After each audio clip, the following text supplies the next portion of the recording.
এই সেটটা হাত থেকে পড়ে গেছে, ছোট বাচ্চার কাছে ছিল, হাত থেকে পড়ে যাওয়ার পর সেটটা আর অন হচ্ছে না। তো অন্য একজন টেকনিশিয়ান ভাই সেটটা আমাদের কাছে রেফার করেছে বা পাঠিয়েছে, আমরাও দেখলাম। তো অ্যাকচুয়ালি ওনার যেটা বক্তব্য, উনি আমাদেরকে যেটা বইলা পাঠিয়েছিল পূর্বে অলরেডি, এটা প্রায় 20-25 কিলোমিটার দূরে থেকে পাঠিয়েছে ফোনটা।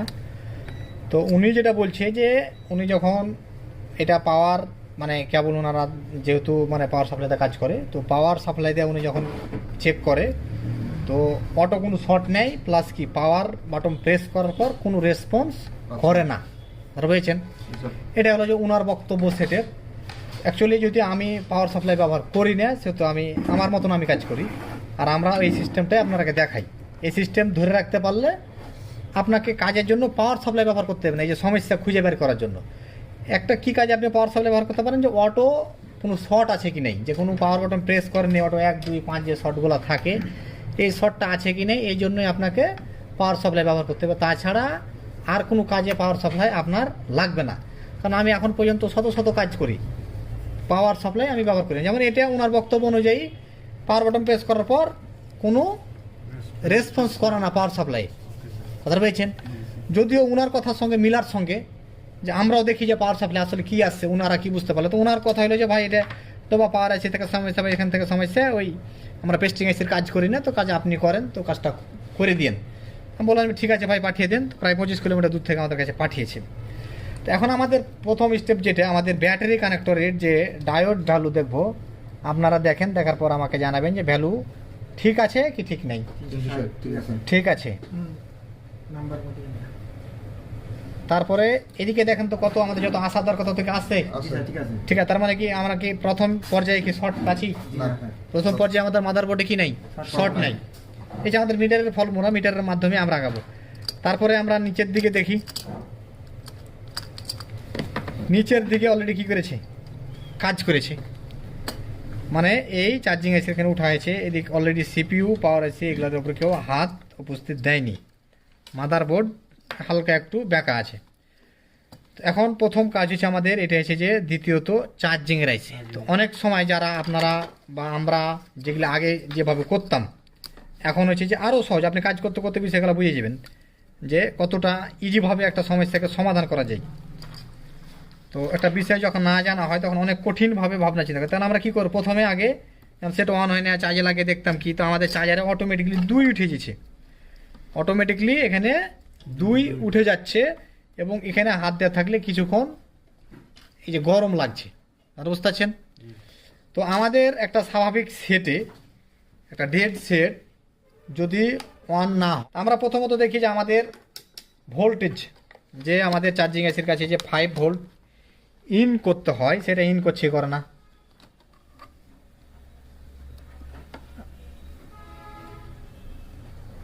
দেখেন কত, প্রায় 4.9 মিটার ভালো করে ধরলে আমাদের 5 ভোল্ট অটোমেটিক এখানে পাবো ইনশাল্লাহ। তো আমাদের 5 ভোল্ট ইন করছে। এই যে আমাদের ভিপিএইচ কয়েল আউটপুট করবে, কোনো ভোল্টেজ আউটপুট করছে না, সিম্পল। তারপর আমাদের বিএসটি ক্যাপ আছে, যে এখানে দেখেন যে অলরেডি 5.2 আছে। তারপর এখানে আমাদের পিএমআইডি আছে লাইন, এখানে ঠিক আছে। তো আমাদের এখানে পিএমআইডি কাজ করছে, 5 ভোল্ট ঢুকছে, তার মানে আমাদের চার্জিং ইনপুট লাইনে কোনো সমস্যা নেই। যখন আমরা এখানে পিএমআইডিতে যখন আমরা পেয়ে যাব, তখন আমরা যখন আমরা পিএমআইডিতে যে 5 ভোল্ট পেয়ে যাব, তখন আমাদের বুঝতে হবে যে চার্জিং ইনে কোনো প্রবলেম নাই, চার্জিং ইনে কোনো প্রবলেম নেই, আমাদের ইন হয়েছে। কিন্তু আউটপুট যেখানে আমাদের কাজ করছি, আউটপুটে দেখা যাচ্ছে আমাদের ভোল্টেজ যে 3.7 ভোল্টেজ আসার কথা আসছে না। তারপরে আমাদের এখানে বিএসআই থার্মাল, যে লাইনে আমাদের ভোল্টেজ আসার কথা, সেখানেও কোনো ভোল্টেজ আসছে না।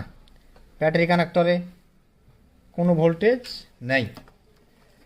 তো আমাদের এখানে যেহেতু চার্জে লাগানোর পর অটোমেটিকলি চার্জারে দেখা যাচ্ছে যে 1-2 উঠছে, আর এই জায়গাটা গরম হয়ে যাচ্ছে। তার মানে গরম হওয়ার পিছনে একটা কারণ যে আমাদের মাদারবোর্ড কোনো না কোনো জায়গাতে শর্ট হয়ে আছে। তো তখন এখন আমাদের এই শর্টগুলো চেক দিতে হবে। আমাদের মাদারবোর্ড কোনো না কোনো জায়গাতে শর্ট আছে, এই বিষয়গুলো সাবধান, এগুলো দীর্ঘ সময় খোলা লাগা করলে ওপর যে টিনটা থাকে বসে যায়। অনেকবার এর আগে ট্রাই করেছি আর কি যত সদ্দূর, কিন্তু না হওয়ার কারণে এখন আমাদের প্রথম কাজ হবে যে বাজার মোডে। প্রথম কাজ হবে আপনার বাজার মোডে যতগুলা ক্যাপাসিটার ডায়োড আছে আমাদের চেক দেওয়া, এবং প্রথমে যে জায়গার টিন উঠা আছে সেই জায়গার টিন আগে ওখানকার ক্যাপাসিটারগুলো চেক দিবেন, ক্যাপাসিটার ডায়োড এগুলা। তারপরে যদি আর কোনো জায়গার টিন আপনি উঠাতে চান তো উঠাবেন নেটওয়ার্কের দিকের। তাছাড়া আপনি পাওয়ার আইসি সিপিউর সহজে টিন উঠানোর দরকার নেই। এখন ধরেন যে আপনি কোনো এক জায়গার টিন, কোনো জায়গারও টিন উঠানো ফ্রেশ, এখন আপনার টিন না উঠাইলে চেক পাচ্ছেন না যে কী অবস্থা। তাহলে চেক করতে যখন আপনি পাচ্ছেন না, তখন আপনার কী করতে হবে, নেটওয়ার্ক সেকশনের প্রথম টিন উঠে দিলে প্রথম টিন নেটওয়ার্ক সেকশন উঠাবেন। আর যদি কিছু কিছু ফোন আছে দেখবেন যে টিন এভাবে হাত দিলেই ওই যে ওপরে একটা কভার থাকে উঠে যায়, সেটা তো সবই সুবিধা, সমস্যা নেই। কিন্তু যেগুলো টিন ফিক্সড করা থাকে ডালায়, সেই টিনগুলো আমরা কি করব, কাটতে যদি হয় প্রথম টিন আমাদের নেটওয়ার্ক সেকশন। কারণ আমাদের বর্তমান বাজারে 95% ফোনেরই নেটওয়ার্ক সেকশনে দেখা যায় যে ভিপিএইচ লাইন, পাওয়ার আইসি থেকে ডাব্লিউটিআর এর কাছে যে এলডিও ভোল্টেজ, এইগুলো আমরা কি করতে পারবো, চেক দিতে পারবো। এখান থেকে আমরা অনেক কিছু বুঝতে পারবো। তাহলে আর হুট করে আমাদের পাওয়ার আইসি, চার্জিং আইসি, সিপিইউ টিন ওঠার দরকার নেই। কারণ পাওয়ার আইসি, সিপিইউ এগুলো সহজে নষ্ট হয় না, এই বিষয়টা আমাদের খেয়াল রাখতে হবে। ওগুলোও নষ্ট হয় কিন্তু তুলনামূলকভাবে কম। তো যেটা বেশি খারাপ হয় সেদিকে আমরা যাবো, যেটা কম খারাপ হয় ওইদিকে টিন আগে উঠে তো আমাদের লাভ নেই। হুদাই টিন উঠার দরকার আছে? কোনো দরকার নেই। তাহলে এখন যেহেতু আমাদের এদিকে টিন উঠা আছে সেদিকে আমরা এখানে এদিক চেক দেবো। মিটার বাজার মোডে, মিটারের লাল কাঁটাটা আপনি বডিতে রেখে দেন, এবং এখানে বাজার মোডেও মিটারের মাপের সময় এখানে রিডিংয়ের প্রয়োজন আছে। অনেক সময় আপনারা শুধু বাজার বিষয়টাই খেয়াল করেন, কিন্তু রিডিং খেয়াল করেন না। রিডিং মাস্ট বি খেয়াল করতে হবে। এরকম অনেককে পেয়েছি আমরা যে বাজছে শর্ট, কিন্তু আসলে এমনও অনেক মাদারবোর্ডে এমনও কিছু পার্টস আছে, ক্যাপাসিটার আছে যেগুলো বাজবে কিন্তু শর্ট না। দোনো মাথায় ক্যাপাসিটার বাজবে, শর্ট না। ওখানকার রিডিংয়ের একটা বিষয় আছে।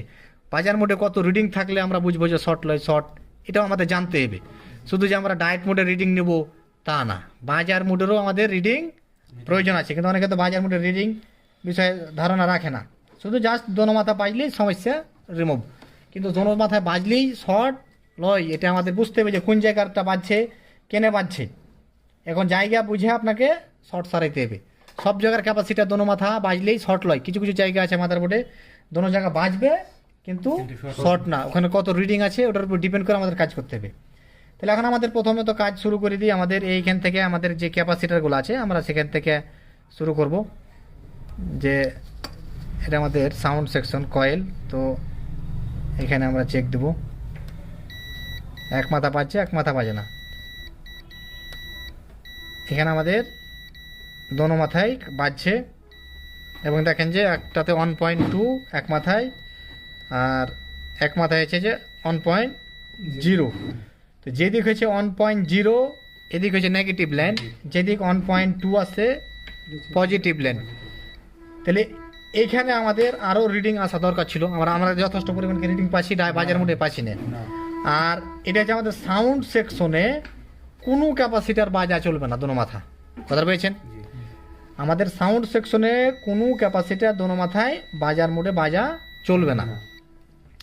এখানে আমরা একটা বাজছে, তাহলে এখন আমাদের আগে নির্ণয় করতে হবে যে সাউন্ড সেকশনে আমাদের কি কি লাইন থাকে। আমাদের সাউন্ড সেকশনে কি লাইন থাকে? প্রথমত কি লাইন থাকে যে লাইনে ক্যাপাসিটার ব্যবহার করা হয়? প্রথম ভিপিএইচ লাইন। তো ভিপিএইচ লাইন থাকে, ওই লাইনে প্রথমত আমাদের কি করা হয়, ক্যাপাসিটার বিশেষ করে ব্যবহার করা হয়। তারপরে আলাদাভাবে আমাদের অন্য আরও সাধারণ কাজের জন্য ব্যবহার করা হয়েছে। তো আমরা এখন যে ক্যাপাসিটারটা আমরা পাচ্ছি এটা সম্ভবত ভিপিএইচ লাইনের সঙ্গে যুক্ত আছে। তো আমাদের ভিপিএইচ লাইনের সঙ্গে যেহেতু যুক্ত আছে সেহেতু আমাদের এই কয়েল, তাহলে আমাদের কয়েলটা চেক দেওয়া দরকার।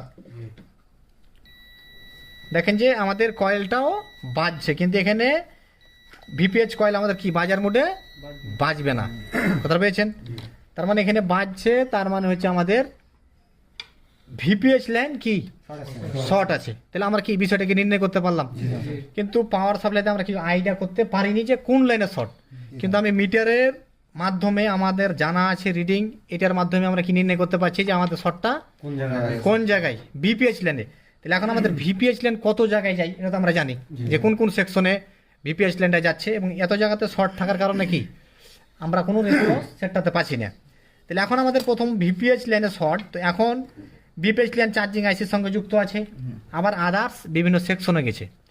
বিষয়টাকে আমাদের সহজ করার জন্য যে কোন দিকে সমস্যা, আমার আসলে কি চার্জিং আইসির সমস্যা না আদার্স যে সেকশনগুলো দেখেছে সেখানে সমস্যা, এই জন্য আমাকে প্রথম কাজ হবে ভিপিএইচ কয়েলটাকে রিমুভ করা। হটগানে হিট টিট সব সেটিং করেন দাদা, এদিকে হটগানটা রেডি করেন। ঠিক আছে, দেখেন জুম করেন, নিচে নামান। এত দূর থেকে ধরে আছেন তখন থেকে আপনি জুম করা ছিল না, এরকম ছিল না দাদা, এটাই শিখতে পারলেন না গো ক্যামেরা ধরা গো। কাছে করতে হবে, অত দূর থেকে নিয়ে ওই যে বাজার মোটে হারে এতগুলা লিয়ে বাড়াইছি, কী লাভ হইলো বুঝতে পারবে। কাছে করেন, আরও কাছে করেন, হাত কাছে করেন। তাহলে এখন আমরা ভিপিএইচ কয়েলটাকে রিমুভ করব, তারপর আমরা বিষয়টাকে সহজে নির্ণয় করতে পারবো। জুম কমান আর সেটটা নিচে করেন, জুম কমান হাতটা নিচে করেন, জুম কমান হাতটা নিচে।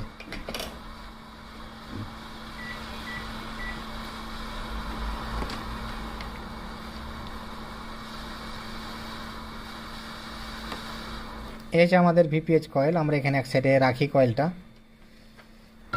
তো এখন আমাদের মাদারবোর্ডটা ঠান্ডা হওয়া পর্যন্ত একটু ওয়েট করতে হবে। তো এখন আমাদের মাদারবোর্ডটা প্রায় ঠান্ডা হয়েছে, আমাদের কয়েল অলরেডি উঠানো হয়েছে। এখন আমরা আবারও বাজার মোডে যে এখন আমার কয়েলের কোন প্রান্তে আমরা চেক করে দেখি। দেখা যাচ্ছে এ প্রান্তে কোনো কিছু আসছে না, মানে বাজার মোডে বাজছে না। আর এ প্রান্তে দেখি, এ প্রান্তে বাজছে, তার মানে আমাদের আউটপুট লাইনে কি শর্ট। এখানে এই আউটপুট কি, আমাদের যে আউটপুট লাইনটা যে বিভিন্ন সেকশনে গেছে, যে ভিপিএইচ যে লাইনটা আমাদের এই লাইনে শর্ট। এটা দেখেন যে সেটটা হাত থেকে পড়ার পর ডেড, কিন্তু আমাদের শর্ট হয়েছে ভিপিএইচ লাইন। তো এখানে যে আপনার হাত থেকে পড়েছে বা এরকম অনেক কিছু, বা অনেক সময় এই যে সাধারণভাবে যে কোনোভাবে কখন কোন প্রবলেমটা কিভাবে হবে এটা কিন্তু বলা যাবে না। তো আমাদের যে টেকনিক বা যে কৌশল অনুযায়ী আমরা আগাবো সেখানে আমাদের কাজ হবে। দেখেন যে এই মডেলের কি, এই মডেলটার অলরেডি ডায়াগ্রাম নেই বা বিট ম্যাপ আমাদের কাছে আপাতত নাই। আমাদের কি করতে হবে, আমাদের মতন করে আমাদেরকে খুঁজতে হবে। তো আমরা আমাদের ভিপিএইচ লাইন সম্বন্ধে আমরা যেটা জানি আমাদেরকে ওইভাবে আগাইতে হবে। তো আমরা এখন ভিপিএইচ লাইনের যে সমস্যাটা আমরা যেভাবে খুঁজে বের করি, আমরা সেইভাবে খুঁজে বের করার পর আমরা বিষয়টাকে ইনশাল্লাহ সমাধান করব। তার আগে এখন আমাদের ভিপিএইচ লাইন যেহেতু বিভিন্ন জায়গায় বিভিন্ন কানেকশনে থাকে, সেহেতু আমাদের সিপিইউর আর এমএফসি টিন উঠানো দরকার নেই। আমাদের এখন টিন আমাদের রিমুভ করতে হবে, নেটওয়ার্ক সেকশন প্লাস পাওয়ার সেকশনের এই সমস্ত জায়গাগুলোর আমরা কি করব, টিনটা একটু রিমুভ করতে হবে। তাহলে আমরা শর্টকাটে বলতে পারবো যে আমাদের শর্টটা কোথায় ছি। তাহলে আমাদের এখন শর্ট পেলাম কোথায়, শর্টটা পেলাম পাওয়ার আইসির পাশে একটা ক্যাপাসিটর, ওটা আমাদের কি হয়েছে কালো হয়ে গেছে। তো আমরা এখন বাজার মোডে আবার মাপি।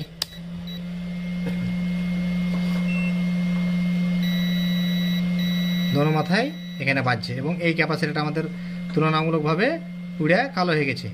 তাহলে আমরা এটাকে এখন রিমুভ করি, আস্তে করে আমরা রিমুভটা করি সাবধানে। এগুলা এখানে হটগান ব্যবহার করার দরকার নেই, আপনি আস্তে করে আয়রন দিয়ে বা এইভাবে টুইজারের মাথা দিয়ে আপনি করতে পারেন। এখন আমাদের ক্যাপাসিটারটা ভালো না খারাপ আমরা কিভাবে বুঝবো, দেখেন যে বাজার মোডে একটা ক্যাপাসিটারকে এভাবে ধরার পর দেখেন যে দোনো মাথা বাজছে না, তার মানে আমাদের ক্যাপাসিটারটা কি নষ্ট। যদি ভালো হতো তাহলে বাস্তব না, কোনো রিডিংও আসতো না। তাহলে এখান থেকে আমরা কি নির্ণয় করতে পারলাম যে আমাদের ক্যাপাসিটার নষ্ট। এখন আমরা এখানে তো আমাদের দোনো মাথা বাজছিল ক্যাপাসিটার উঠানোর আগে, তো এখন আমরা দেখি যে আমাদের আবার বাজছে কি বাজে না।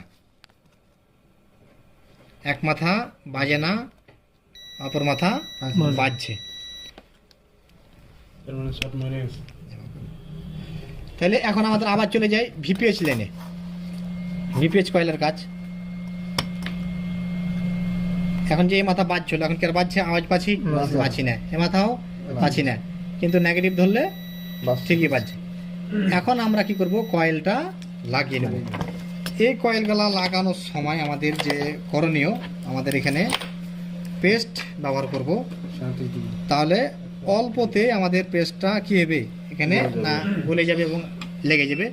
এখানে আমরা 138 ডিগ্রি দেওয়া করলে সবচেয়ে বেটার হয়, তাহলে আমাদের দ্রুত কয়েলটা এখানে লেগে যাবে। অল্প হিটে লেগে যাবে।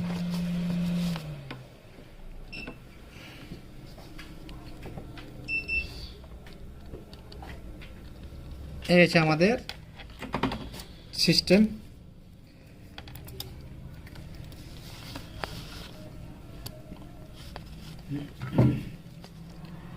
এখন আমরা হালকা করে এখানে হিট দিয়ে বসাইলেই আমাদের কয়েলটা লেগে যাবে।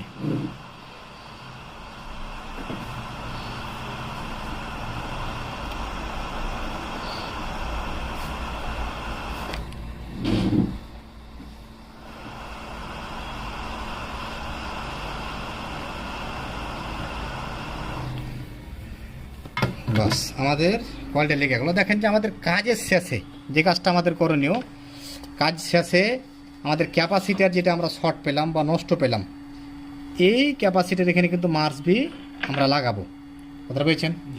কারণ এটা যদি আমরা না লাগাই, পরবর্তী আবার কিছুদিন চলার পর কী হবে, ক্যাপাসিটার ছাড়া যখন থাকবে এখানে, তখন আমাদের আইসির উপরে প্রভাব পড়বে এবং এক পর্যায়ে যে কী হবে, আমাদের আইসিটা ড্যামেজ হয়ে যাবে। তখন আমাদের কাজটা কি আরও কঠিন হয়ে গেল। এবং আপনি যেহেতু পর্যাপ্ত পরিমাণ বিল নিচ্ছি আমরা, সেহেতু কি করব না, অলসতা করে ওখানে রাখবো না। আর ওখানে ক্যাপাসিটার অনেক সময় বলবেন যে ক্যাপাসিটার লাগাইতে যে আমাদের সেটটা ডেড হয়ে যেতে পারবে, এরকম একটা বিষয়। তো এখানে আমরা কি করব, 138 ডিগ্রি পেস্ট ব্যবহার করব, তারপর একটা আমরা ক্যাপাসিটার ওখানে লাগাবো। তো আমরা এখন প্রথমত আমাদের সেটটাকে অন করে দেখব যে আমাদের সেটটি অন হচ্ছে কি অন হচ্ছে না।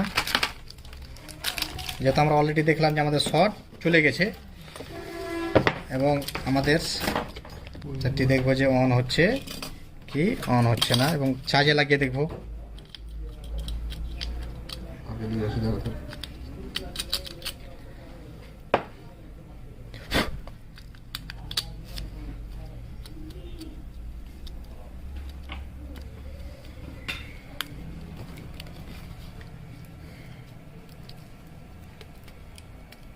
এবং ব্যাটারি লাগাইলে না লাগাইলে আমরা এখানে দেখি। আর যেহেতু এখানে দেখেন যে চার্জিং প্রবলেম অলরেডি লেখা আছে, এখানে অ্যাকচুয়ালি চার্জিং আইসিটা গরম হওয়ার জন্য এখানে বলা ছিল যে চার্জিং আইসি প্রবলেম।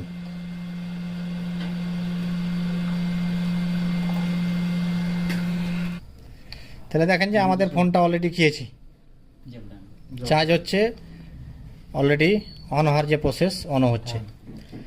তাহলে এই যে প্রসেস পাওয়ার সাপ্লাই লাগলো আমাদের কাছে না, আমরা যে প্রসেস বা কৌশল যেটা জানি, আমরা প্রসেস বা কৌশল যেটা জানি, এই প্রসেস বা কৌশলের উপরে ডিপেন্ড করেই আমরা কাজ করলে কোনো পাওয়ার সাপ্লাই লাগবে না, আমাদের মিটার এনাফ। কথাটা পেয়েছেন? এবং যে সাধারণ স্টেপ আমরা দেখলাম,